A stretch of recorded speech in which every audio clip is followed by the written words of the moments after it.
Penguin Random House Audio presents The Slow Life and Fast Death of DJ Screw by Michael Hall, from Texas Monthly, April 2001. Read for you by Matt Bull. At the DJ's funeral in Smithville, they sang gospel songs.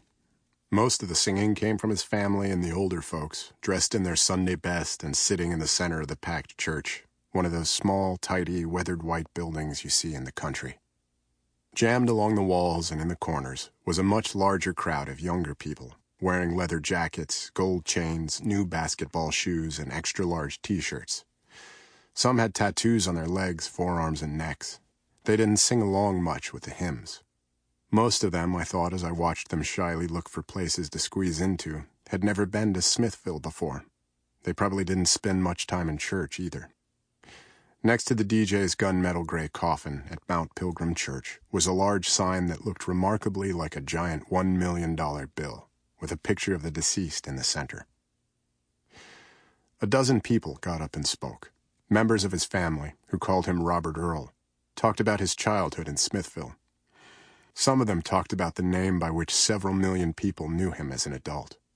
I was one of the first people he told he was going to be named DJ Screw, said his first cousin Donald Davis. I said, DJ Screw, what kind of name is that? But he made it, and I was so proud of him. The DJ's rap music buddies from Houston, where he died, spoke too. He gave me a skill when I didn't have one, said DJ Chill. Another named Mike D said, I wouldn't be the person I am today if it weren't for DJ Screw. He put a lot of life, a lot of spark into a lot of people's lives. You may never have heard of him, but Robert Earl Davis, Jr., a.k.a. DJ Screw, was one of the most influential musical figures to come out of Texas in the past decade. He wasn't a musician or even a rapper. He was a guy behind the turntables, mixing other people's music and raps together. He built his career on a strange, brilliant idea. Slow down the music, like taking a 45 record and playing it at 33 RPM. Then he put it on tape and sold it. His tapes became an underground sensation, so popular that people would drive hundreds of miles to his Houston home to buy them. No one knows how many tapes he recorded in his short life, probably more than 1,000, or how many copies are out there, probably millions.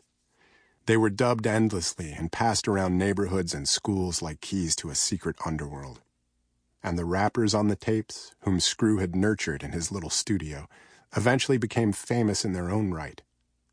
He was a mysterious outlaw hero, artist, entrepreneur, and benevolent godfather in the most vital music scene in Texas. In truth, Sample complete. Ready to continue?